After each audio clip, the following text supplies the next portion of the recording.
நண்பர்கள் அனைவருக்கும் வணக்கம்.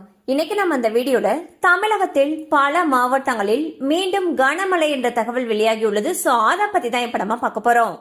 மேற்கு திசை காற்றின் வேக மாறுபாடு காரணமாக தமிழகத்தில் ஒரு சில இடங்களிலும் புதுவை மற்றும் காரைக்கால் பகுதிகளிலும் இடி மின்னலுடன் கூடிய லேசானது முதல் கனமழை வரை பெய்யக்கூடும். ஓரிரு இடங்களில் பலத்த தரைக்காற்று மணிக்கு 40 முதல் 50 கிலோமீட்டர் வேகத்தில் வீசக்கூடும்.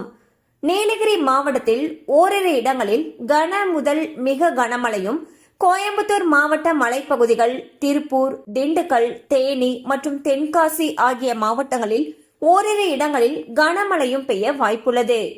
மேலும் ஜூன் 17ஆம் தேதியன்று தமிழகத்தில் ஓரிரு இடங்களிலும் புதுவை மற்றும் காரைக்கால் பகுதிகளிலும் லேசானது முதல் மிதமான மழை பெய்யக்கூடும்.